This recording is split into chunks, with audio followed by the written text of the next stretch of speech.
Hi everyone, welcome to way to DC channel. So group ஒனுடைய பல விஷயங்கள் வந்து நீங்கள் டவுட்ஸாக வந்து கேட்டிருக்கீங்க. உங்களுடைய எல்லாருடைய கமெண்ட்ஸும் வந்து பார்த்துட்டே தான் இருக்கேன். உங்களுடைய கமெண்ட்ஸ்லேருந்து ஒரு கமெண்ட்ஸை பிக் பண்ணி அதுக்கான ஒரு வீடியோஸ் தான் கண்டினியூஸாக நம்ம வந்து போஸ்ட் பண்ணிகிட்டே இருக்க போகிறோம்.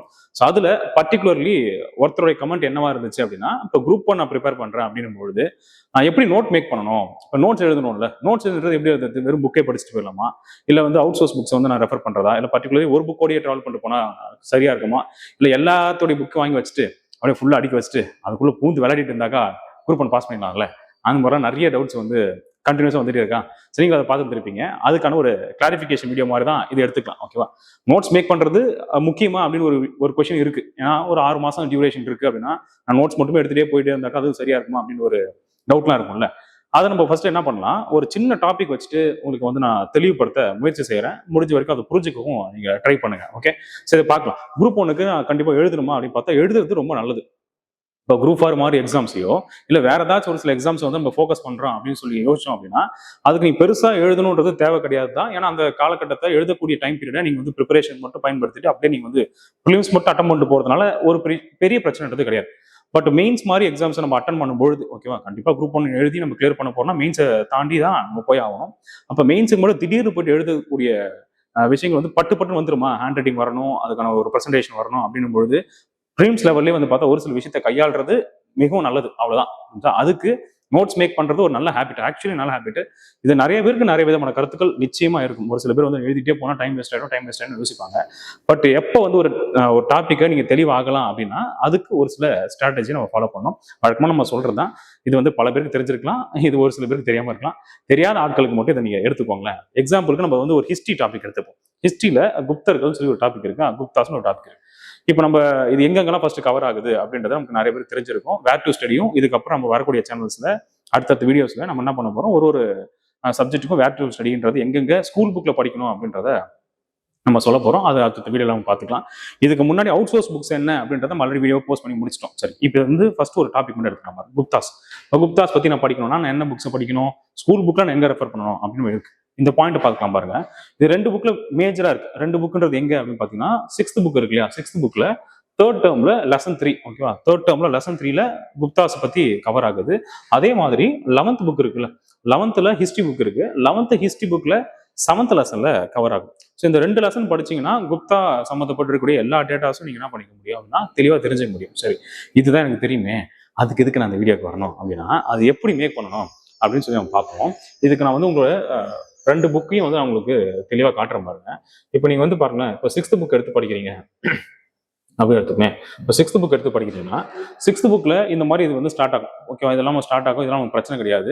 இது ரொம்ப பேசிக்கா இருக்கிற மாதிரி இருக்கும். குப்தா ஆரம்பிக்கும் பொழுது எல்லாம் பேசிக்கா இருக்கும்.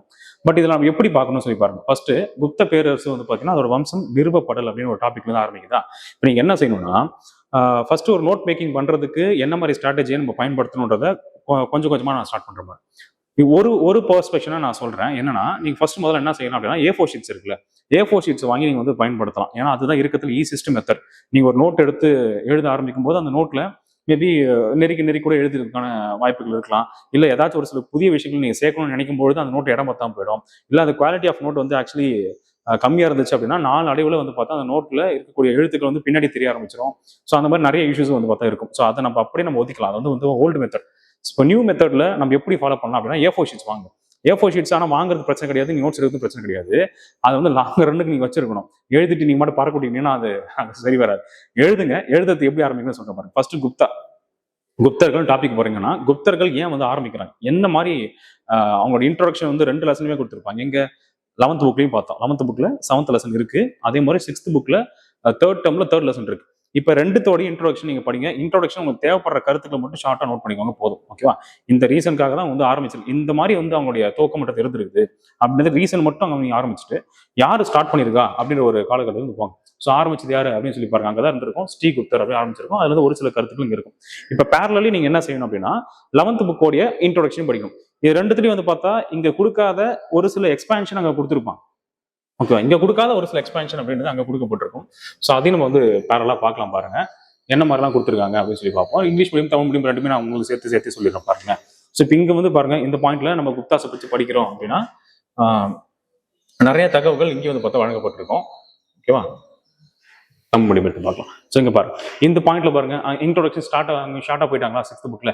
பட் இங்க என்ன கொடுத்துருக்காங்க, ஒரு பெரிய ஒரு கதைன்றது கொடுத்துருக்காங்க. ஸோ இதுல வந்து நம்ம தேவைப்படக்கூடிய கண்டென்ட் மட்டும் எடுத்துக்கிட்டு மற்ற கண்டென்ட் வந்து நம்ம என்ன பண்ணிடலாம், நெக்லெக்ட் பண்ணிடலாம். அதே மாதிரி இங்க சான்றுகள் பத்தி கொடுத்துருப்பான். ஒரு வம்சம்ன்றது நம்ம எதை வச்சு இவருக்கு அப்புறம் தான் இவருக்கு அப்புறம் தான் இவருன்றத நம்ம எதை வச்சு முடிவு பண்றோம், பொதுவாக வரலாற்று துறைகள்ல எப்படி முடிவு பண்றாங்கன்றத ஒரு இலக்கிய சான்றுகள் வச்சு நம்ம முடிவு பண்றோம். அடுத்து வந்து பார்த்தா கல்வெட்டுகள்ல என்ன குறிப்பிடப்பட்டிருக்கு, இப்போ இவருடைய மகன் தான் இவருக்கு அப்புறம் அடுத்து அவருடைய இந்த மகன் வந்து பாத்தீங்கன்னா டேக் ஓவர் பண்ணிட்டு போனாரு அப்படின்றத கல்வெட்டுகள் குறிப்பிடப்பட்டிருக்கும். அதை வச்சு நம்ம என்ன செய்யறோம், அந்த கால வரிசைப்படுத்துறோம் அப்படின்ற மாதிரி ஒரு குட்டி குட்டி இன்ஃபர்மேஷன் கொடுத்துருப்பான். ஸோ அப்போ 2 புக்ஸையும் நீங்க வந்து கம்பேர் பண்ணிட்டு நீங்க வந்து அந்த உங்க நோட்ஸ் வந்து மேக் பண்ணும்போது மட்டும்தான் ஒரு சப்ஜெக்ட்ல ஒரு டாபிக்ல நமக்கு தெளிவுன்றது இருக்கும். இல்லைன்னா என்ன ஆகும் அப்படின்னா 11th புக்ல எலாபரேட்டா கொடுத்துருப்பாங்க, ஓகேவா, 6th புக்ல ஷார்ட்டா இருக்கும். அப்ப நான் 11th புக் மட்டும் படிச்சுட்டு போனா போதும் இல்ல அப்படின்னு தோணும். பட் அதுவும் கிடையாது. என்னன்னா பாருங்க, இங்க இருக்கக்கூடிய ஒரு சில இன்ஃபர்மேஷன்ஸ் எங்க எக்ஸ்ட்ரா கொடுத்துருப்பாங்க அப்படின்னா 6th புக்ல எக்ஸ்ட்ரா கொடுத்துருப்பாங்க. இப்போ எக்ஸாம்பிள் பார்க்கலாமா, இங்கிலீஷ்லேயே உங்களுக்கு காமிக்கிறேன் பாருங்க. இப்போ இங்க ஷார்ட்டா கொடுத்தாச்சு, ஆர்கியாலஜிக்கல் சோர்சஸ் என்ன அப்படின்றத ஷார்ட்டா கொடுத்தாச்சு. அது இல்லாம வந்து பாருங்க, அடுத்து ஒரு அரசரை பத்தியும் வந்து குட்டி குட்டி இன்ஃபர்மேஷனா கொடுத்துட்டு போயிருந்திருப்பாங்க. இதுல என்ன ஒரு பாயிண்ட் வந்து எக்ஸ்ட்ரா ஆட் ஆயிருக்கு அப்படின்னு பாத்தீங்கன்னா, ஸோ இந்த இருக்கா நவரத்னங்கள். இந்த நவரத்னங்கள் யாரு, 2ஆம் சந்திரகுப்தர் இருக்காரா, 2ஆம் சந்திரகுப்த காலகட்டத்துல நவரத்னங்கள் யார் யாருன்றத இந்த புக்ல மட்டும் தான் இருக்கு, எங்க கிடையாது அப்படின்னு பாத்தீங்கன்னா 11th புக்ல கிடையாது. ஸோ இப்போ சிம்பிள் கான்செப்ட் நாங்க சொல்றதே தான், 2 புக்ஸையும் படிங்க. எந்த புக்ஸ், அதை வேர் டு ஸ்டடியை ஃபர்ஸ்ட் எடுத்துக்கோங்க. வேர் டு ஸ்டடி எடுத்துக்கிட்டு 6th புக்ல என்ன கொடுத்துருக்காங்களோ அது ஒரு கிளான்ஸ் வந்து ஃபர்ஸ்ட் ஓவரால் ரீட் அவுட் பண்ணி முடிச்சிருங்க. அதே மாதிரி 11th புக்ல இருக்கக்கூடிய அந்த சமத்துலசையும் வந்து பார்த்தா ஓவரால் ரீட் அவுட் பண்ணி முடிச்சிருங்க. ரெண்டுத்தையும் வந்து பார்த்தா படிக்கும் மனப்படலாம் பண்ண வேண்டாம், என்ன இருக்கு என்னென்ன கொடுத்துருக்காங்கன்றத என்னென்ன பொதுவா இருக்குன்றது ஒரு ஐடியா கிடைக்கும் ஃபர்ஸ்ட். இதை நீங்க பண்றதுக்கே ஆஃப் டே தாண்டிடும், ஓகேவா, ஒரு 1/2 நாள் ஆயிடும் கண்டிப்பா ஆகும். ஒரு டாப்பிக்கை முடிக்கிறதுக்கு கண்டிப்பா ஒரு 1.5 நாளாச்சு டைம் ஆயிடும். இல்ல நீங்க ரொம்ப ஃபாஸ்ட் ஃபார்வர்டா பண்ணும்போது ஒரு நாள் வந்து டைம் கண்டிப்பா எடுத்துக்கும். ஸோ நான் மறுபடியும் வந்து டிஸ்க்ளைமரோட சொல்லிடுறேன், இதுக்கான நேரம் கண்டிப்பா எடுக்கும், நிச்சயமா நேரம் எடுக்கும். ஆனா ஒரு முறை இந்த வேலையை செஞ்சுட்டீங்க அப்படின்னா மிக தெளிவு இருக்கும். இப்போ குப்தர்கள் அப்படின்னா நீங்க இது பண்ணிட்டீங்கன்னு வச்சுக்கோமே, இப்போ 6th புக் நம்ம முடிக்கிறோமா, 7th புக் நம்ம முடிக்கிறோமா, முடிச்சுட்டு A4 ஷீட்ல எடுத்து வச்சிருங்க. வச்சதுக்கு அப்புறமா ஃபியூச்சர்ல நீங்க என்ன செய்வீங்க அப்படின்னா, கண்டிப்பா ஏதாவது ஒரு டெஸ்ட் பேட்ச் அட்டன் பண்ணுவீங்க, இல்ல ஏதாவது யூடியூப்ல வீடியோஸ் பார்ப்பீங்க, வேற எங்கேயாச்சும் வந்து ஒரு சில இன்ஃபர்மேஷன் உங்களுக்கு கேதர் ஆகும். அப்ப நீங்க நோட் மேக்கிங்ல பண்ணிருக்கக்கூடிய இன்ஃபர்மேஷன்ஸ்ல தெரியாத ஏதாவது ஒரு இன்ஃபர்மேஷன் கேள்விப்படுவீங்களா, கண்டிப்பா கேள்விப்படுவோம்ல. டெஸ்ட் பேட்ச்ல இந்த இன்ஃபர்மேஷன் உங்க நோட்ஸ் இருந்திருக்காது, ஸ்கூல் புக்ல இருக்காது. இல்லாத இன்ஃபர்மேஷன் நீங்க கேள்விப்படும் போது நீங்க என்ன செய்யணும் அப்படின்னா, புதிய இன்ஃபர்மேஷன்ஸை கொண்டு வந்து எந்த ஏரியாக்குள்ள நம்ம எழுதணுமோ அந்த ஏரியாக்குள்ள எழுதிக்கணும். அப்படிதான் ஏதோ ஒரு அரசருக்கு, இப்போ எக்ஸாம்பிளுக்கு 2ஆம் சந்திரகுப்தம் அவர் இருக்கான்னு வச்சுக்கலாமே, அவருக்கு இருக்கக்கூடிய ஒரு சில பேர்கள் வந்து பார்த்தா புதுசா இங்க ஒரு பேரை நீங்க கேள்விப்படுறீங்க அப்படின்னா அந்த பேர் மேபி இங்க இருந்திருக்காது, உங்களோட நோட்ஸ் இருந்திருக்காது. அவருக்கு அந்த பேரை வந்து பார்த்தா நீங்க கேள்விப்பட்ட பேரை அங்க வந்து எழுதணும். இது ஒரு வேலையை நீங்க செய்யணும். இல்ல அந்த கூற்று காரணம் மாதிரி ஏதாச்சும் ஒரு சில கேள்விகள் நீங்க ஃபேஸ் பண்ணீங்க அப்படின்னா, கடைசி பக்கத்துல எது டிஃபிகல்ட்டான கொஸ்டின்ஸா இருக்கோ அந்த டிஃபிகல்ட்டான கொஸ்டின்ஸை லாஸ்ட் நேரங்கள்ல நீங்க ரிவிஷன் பண்றதுக்கு அதை எழுதி வைக்க வேண்டியதா இருக்கும். ஸோ அப்ப நீங்க சிம்பிளா பண்ண வேண்டியது, இந்த மாதிரி ஒரு சில விஷயத்த ஒன்றிணைச்சிங்க அப்படின்னா அது வந்து நீங்க ரிவிஷனுக்கு ரொம்ப ஈஸியா இருக்கும். இப்போ இந்த மெத்தடை விட்டுட்டு ஜென்ரலா எல்லாரும் எப்படி ஃபாலோ பண்றாங்கன்றதையும் உங்கள்கிட்ட நான் ஷேர் பண்றேன் பாருங்க. இப்போ இந்த 6th புக்ல குப்தாஸ் படிக்கிறாங்க, முடிஞ்சிருச்சு. அதுக்கப்புறம் 11th புக்லையும் குப்தாஸ் படிப்பாங்க, முடிஞ்சு போச்சு. இல்ல ஏதாச்சும் ஒரு அகாடமியோட புக் வச்சிருந்திருப்பாங்க, ஓகேவா, இனியும் ஏதோ ஒரு அகாடமியோட புக் இருக்கலாம், இல்ல வந்து அவுட் சோர்ஸ்ல இருக்கக்கூடிய ஒரு ஆத்தரோட புக்கா இருக்கலாம். அப்ப அதை படிக்கும்போது அதுக்கு ஒரு நேரம் எடுத்துக்கும். அப்ப நீங்க குப்தாவை மட்டும் படிக்கும்போது என்ன ஆகுது அப்படின்னா, அதுக்கே வந்து பார்த்தா மல்டிபிள் சோர்சஸை நீங்க ரெஃபர் பண்ணும்போது ஒரு டாபிக்ல பல்வேறு சோர்சஸை ரெஃபர் பண்ணும்போது ரொம்ப ரொம்ப டைம் எடுத்துக்கும். அப்போ அது வந்து ரிவிஷனுக்கு சரியான ஒரு உகந்த ஸ்ட்ராட்டஜியா கண்டிப்பா இருக்க போறது கிடையாது. இப்போ பெஸ்ட் ஐடியா எது ஈஸியஸ்ட் ஒர்க் அப்படின்னு சொல்லி பார்த்தீங்கன்னா, இனிஷியல் டைம் பீரியட்ல ஃபர்ஸ்ட் ஒரு 2 ஸ்கூல் புக் சோர்சஸை நம்ம எடுத்துக்கிறோம், ஓகே, வேர் டு ஸ்டடியில் ஸ்கூல் புக் சோர்சஸ் எடுத்துக்கிட்டு இது இல்லாம அவுட் சோர்ஸ் ஏதாச்சும் ஒரு அவுட் சோர்ஸ் நீங்க ரெஃபர் பண்ணுங்க போதும். ஏதாவது ஒரு அவுட் சோர்ஸ், அந்த ஒரு அவுட் சோர்ஸை ரெஃபர் பண்ணிட்டு ஒன்று இதோடைய A4 ஷீட்லேயே நீங்கள் வந்து ஃபுல்லாக அந்த எக்ஸ்ட்ரா கண்டென்ட் எழுதி வச்சிட்டீங்கன்னா குப்தாசன் முடிஞ்சு போச்சா, அதை தூக்கி ஓர வச்சிருங்க. இதை வந்து ஒரு சப்ஜெக்ட்டுக்கும் ஒரு டாப்பிக்கும் நீங்கள் பண்ண தெளிவு இருக்கும், புரிஞ்சா. அப்போ குப்தர்கள்லாம் எனக்கு தெரியும், ஓகே, இங்கே ஆரம்பிக்குது, இவருக்கு அப்புறம் இவங்கலாம் வந்திருக்கிறாங்க, அவங்க என்னென்ன விஷயங்கள் வந்து செஞ்சிருக்கிறாங்க, என்ன கல்வெட்டுகள் இருக்குது, ஓகேவா. இதை வந்து அந்த க்ரானாலஜிக்கல் ஆர்டர் தெரிஞ்சு போச்சு. அது இல்லாமல் அவங்க காலகட்டத்தில் ஏதோ கோயில்கள் கட்டப்பட்டுச்சா, கட்டப்பயிர்கள் பயன்படுத்தியிருப்பாங்க, நிலம்னா நிலத்தை வந்து இப்படி தான் வந்து அவங்க கையாண்டு இருக்கிறாங்க. அது அட்மினிஸ்ட்ரேஷன், நிர்வாகங்கள் இப்படி பிரிக்கப்பட்டிருக்கு, ஒரு நிர்வாகத்துக்கு ஒரு தலைவர் இந்த பேர்ல இருக்கிறாங்க அப்படின்றது உங்க மைண்ட் அப்படியே தெளிவாக ஓடும். புரியுதா நான் சொல்றது, புரியுதுன்னு நினைக்கிறேன் உங்களுக்கு இல்ல. ஸோ இந்த மாதிரி ஒரு தெளிவு இருந்தால் தான் நீங்க வந்து எக்ஸாமை தெளிவாக அட்டன் பண்ண முடியும். குரூப் 1 எக்ஸாம் இப்படி தான் அட்டன் பண்ண முடியும். பட் இது வந்து எல்லா எக்ஸாமுக்கும் அப்ளிகபிள் தான். மேஜர்லி நம்ம குரூப் 1 மட்டும் ப்ரிப்பேர் பண்றோம் அப்படின்றதுனால ரைட்டிங் ப்ராக்டிஸ் தேவை. எதை எந்தெந்த மாதிரி நம்ம பிளேஸ்மெண்ட் பண்ணணுன்றது நம்ம இங்கேயே ஒரு சில விஷயத்தை நம்ம கத்துக்க முடியும். பட் இதுக்கு நம்ம சோம்பேறித்தனம் பட்டோம் அப்படின்னா ப்ரிலிம்ஸ்ல ஏதாச்சும் ஓரளவுக்கு நம்ம வந்து அடுத்த நகர்த்த முடியும். பட் மெயின்ஸ்ல கண்டிப்பா நம்ம மாட்டிப்போம். மெயின்ஸ்ல நீங்க டக்குன்னு போயிட்டு உங்களுக்கு எழுதக்கூடிய ப்ராக்டிஸ் உடனேலாம் நம்ம வராது. ஏன்னா நம்ம காலேஜ் படிக்கும்போது முன்னாடி காலேஜ் படிச்சதுக்கும் நம்ம இப்போ காலேஜ் படிக்கிறதுக்கு நிறைய டிஃபரன்சியேஷன் இருக்கு. இப்போ பேருக்கு நம்ம படிச்சு முடிச்சுட்டு ஏதோ நம்ம எழுதி விட்டு வருவோம் அப்படின்ற மாதிரி வரும். பட் ப்ரெசன்டேஷனுக்கும் அழகாக எழுதணும் அப்படின்ற மாதிரி எல்லாருக்கும் அந்த மாதிரி மெத்தடாலஜியை ஃபாலோ பண்ணதுங்க கிடையாது.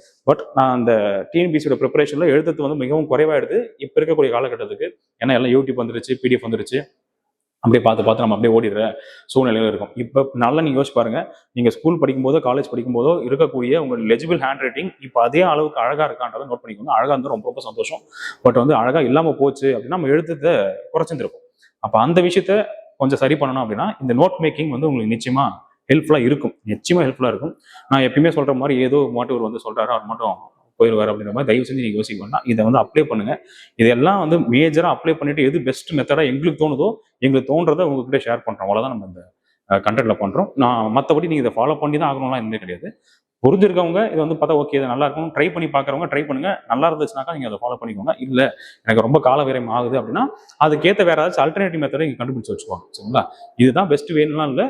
நாங்கள் சர்ச் பண்ணி பார்த்ததுல எதுவும் ஒரு பெஸ்ட் ரிசல்ட்டை கொடுத்துருக்கு. ஸோ அதை நம்ம ஷேர் பண்ணக்கூடிய ஒரு வீடியோ தான் அந்த வீடியோ. ஸோ இப்போ சிம்பிளாக உங்களுக்கு அண்டர்ஸ்டாண்ட் ஆயிருக்கும்.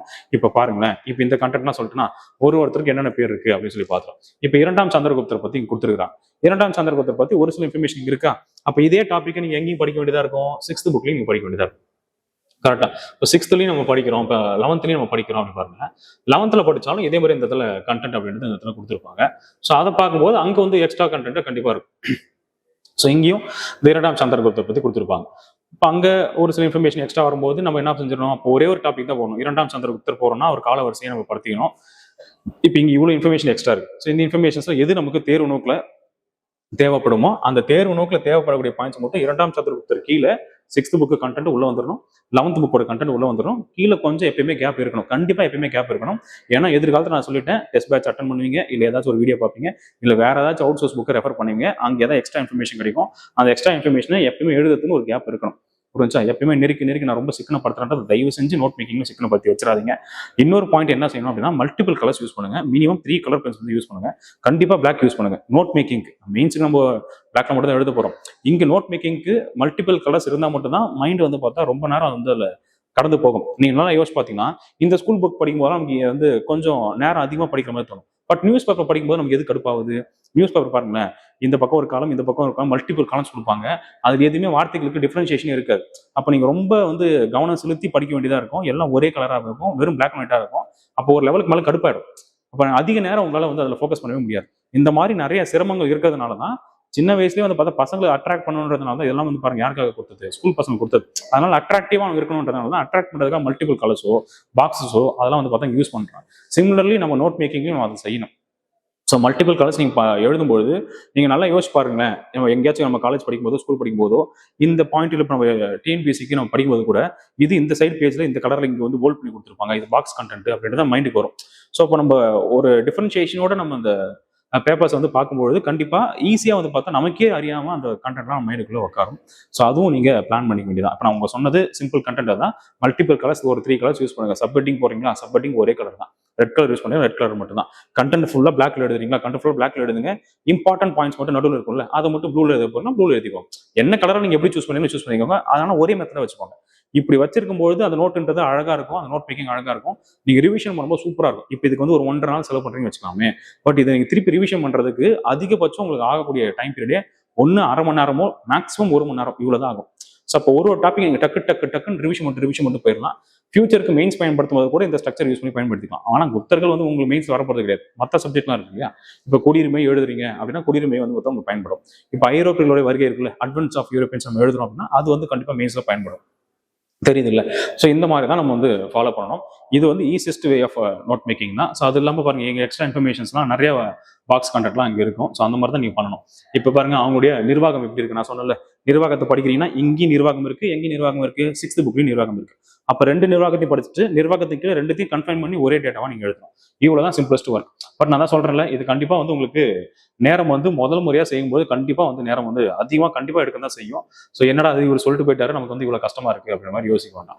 இது வந்து பாருங்க 2 புக்லயுமே கொடுத்துருப்பாங்க. இது 6th புக்லயுமே இருக்கு, 11th புக்லயுமே இருக்கு. பட் இந்த பாயிண்ட்ல வந்து பாத்தீங்கன்னா இந்த நில குத்தகை வகைகள் இருக்குல்ல, அந்த நில குத்தகை வகைகள் வந்து பாத்தீங்கன்னா இந்த லேண்டை வந்து பார்த்தா அவங்க பிரித்து கொடுத்துருப்பாங்க இல்லையா, இதில் வந்து நிறைய கண்டென்ட் வந்து பார்த்தா இருக்கு. வரி போட்டிருப்பாங்க பாருங்க. இந்த வரின்றது அங்கே குறைவாக தான் இருக்கும், இந்த இடத்துல நிறைய இருக்கு.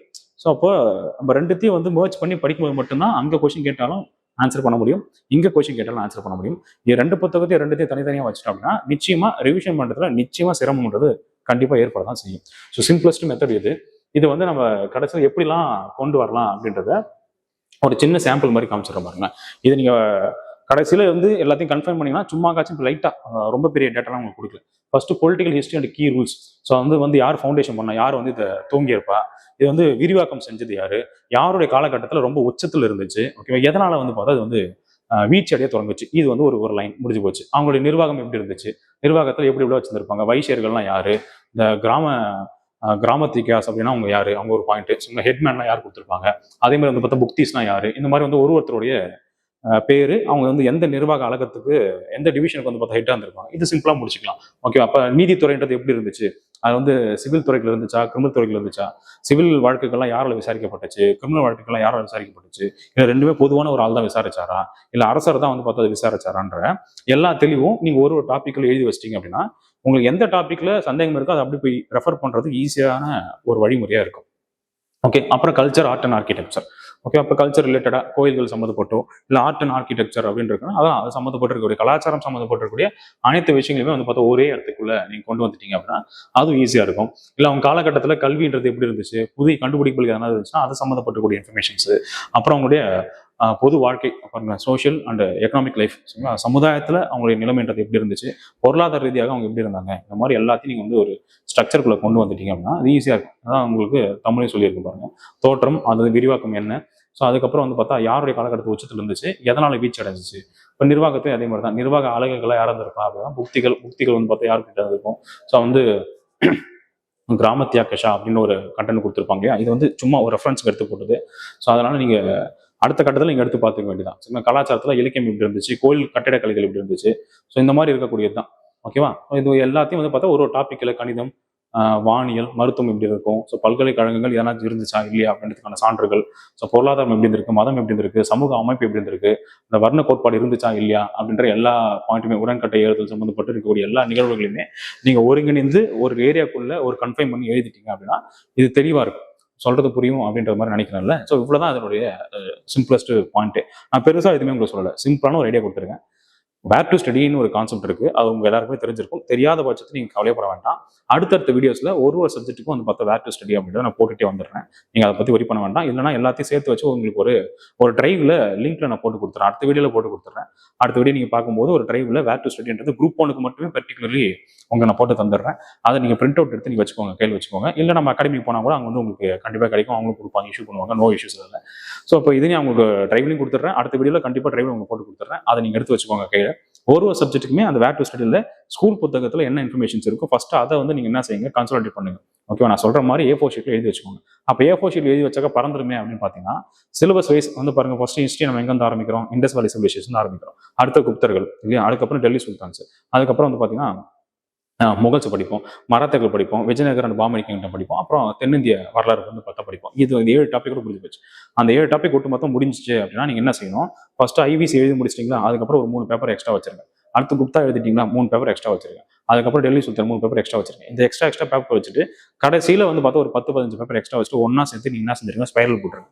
அப்போ அவ்வளவுதான், அந்த ஒரு ஸ்பைரல் மட்டும் தான் ஹிஸ்ட்ரிக்கான நோட்ஸ். அதை தாண்டி அந்த ஸ்பைரலை தாண்டி எங்கேயுமே கொஸ்டின் வரையக்கூடாது. இவ்வளவு நீங்க செய்ய வேண்டிய வேலை. புரியுதா உங்களுக்கு? எதுக்கு எக்ஸ்ட்ரா 3 பேப்பர் அப்படின்னா உங்களுக்கு கஷ்டமா இருக்கக்கூடிய கொஸ்டின்ஸ் எங்கேயாச்சும் பார்த்தீங்கன்னா அதை நீங்க நோட் பண்ணி வைக்கிறதுக்கு தான். ஓகேவா, கரண்ட் ஈவெண்ட்ஸ்ல ஏதாச்சும் ஒரு சில தகவல் பற்றி அவங்க கொடுத்துருப்பாங்க. ஹிஸ்ட்ரியில கரண்ட் ஈவெண்ட்ஸ் வராது, ஹிஸ்ட்ரியில கரண்ட் ஈவெண்ட்ஸ் வராது. பட் ஏதாவது ஒரு நிகழ்வு சம்மந்தப்பட்டு இதனுடைய 150வது வருஷம், இது 200வது வருஷம், 400வது வருஷம் வரும்போது அந்த கண்டென்ட் சம்மந்தப்பட்டு ஏதாச்சும் ஒரு டிஸ்கஷன் பேப்பர்ல பார்த்தீங்கன்னா அதுல ஏதாச்சும் ஒரு சில புது தகவல் இருந்துச்சுன்னா மட்டும் அந்த நீங்க நோட் பண்ணணும். அவ்வளவுதான்.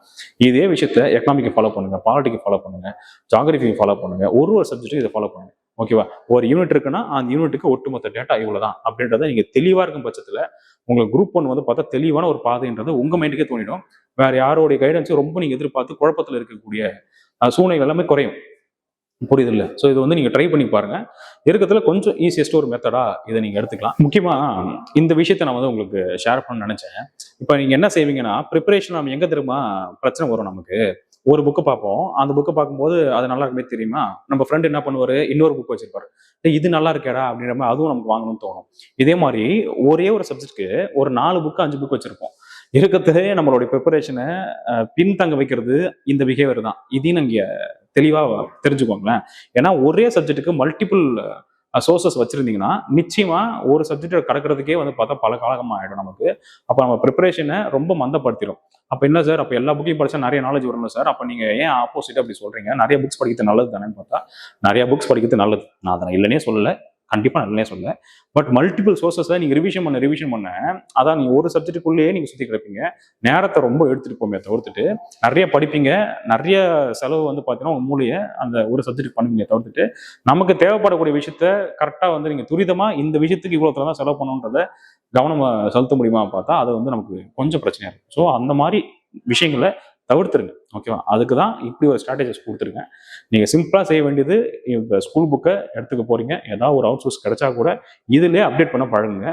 அந்த புக்கையும் வாங்குறேன், இந்த புக்கையும் வாங்குறேன், மார்க்கெட் மச்சான் குடுறாங்க எல்லாத்தையுமே நான் படிக்கிறேன்டா அப்படின்ற மாதிரி ஒரே ஒரு சப்ஜெக்ட்டுக்கு எல்லாத்தையும் வாரி தூக்கி போட்டீங்கன்னா புக்ஸ் அடுக்கி வச்சிருந்திருப்பீங்க, பட் எந்த புக்கையுமே நீங்க உருப்படியா படிச்சிருக்க மாட்டீங்க. ஸோ இந்த ஒரு விஷயத்தையும் கூட சேர்த்து அவாய்ட் பண்றதுக்கு கத்துக்குவாங்க. ஓகேவா, வேர் டு ஸ்டாப்னு ஒரு விஷயம் இருக்கு. ஒரு விஷயத்தை நோண்டி நம்ம போகும்பொழுது எங்க நிறுத்தணும் அப்படின்றது ரொம்ப முக்கியமானது குரூப் ஒன்னுடைய ப்ரிப்பரேஷன்ல. இப்போ சிம்பிளி இப்போ சந்திரகுப்தா 2 பத்தி நிறைய இன்ஃபர்மேஷன் கொடுத்துருப்பாங்க, ஸ்கூல் புக்ல கொடுத்துருப்பாங்க, 2 சோர்சஸ் நம்ம பார்த்துருப்போம். பட் அதை தாண்டி நீங்க வந்து ஒரு ஒரு விஷயத்தையும் நோண்ட ஆரம்பிச்சுட்டே இருந்தீங்கன்னா அது மட்டும் போயிட்டே இருக்கும். இவரு அங்க போனார் இங்க போனா அது போயிட்டே இருக்கும். அதுக்கு வந்து ஒரு ஒரு எல்லைன்றதே கிடையாது. ஏதாவது ஒரு பாயிண்ட்ல போய் நிறுத்தலாமா பார்த்தா நிறுத்தவே முடியாது. அவன் யாராச்சும் சொல்லி நிறுத்த சொல்லுங்களேன்டா அப்படின்ற அளவுக்கு தான் போக முடியும். பட் எந்த கண்டென்ட்டுமே ஒரு எல்லை கிடையாது. கரெக்ட் தானே?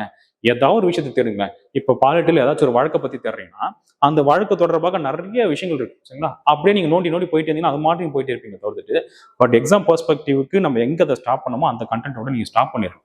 புரிஞ்சா? இப்போ 1857 இந்த கிரேட் ரிவால்ட் இருக்குல்ல, 1857 பெரும் புரட்சின்னு ஒரு புரட்சி இருக்கு.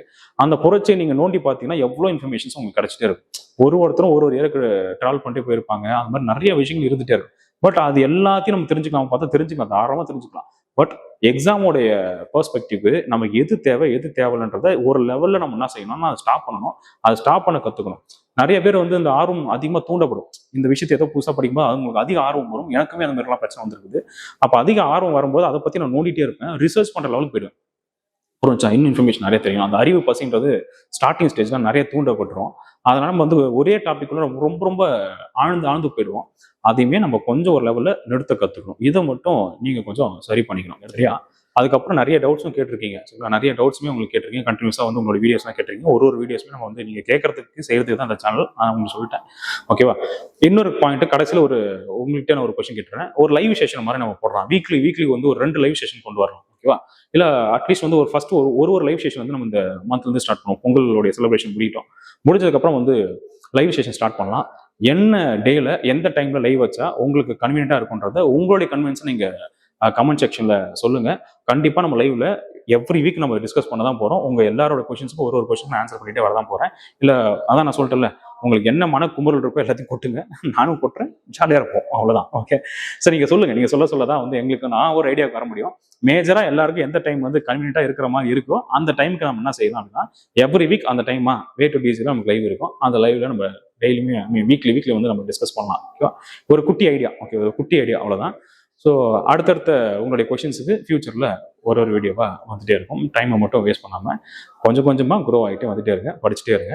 சந்தேகங்களை நம்ம ஃபியூச்சரில் தீர்த்துக்கலாம். All the best. தேங்க்யூ.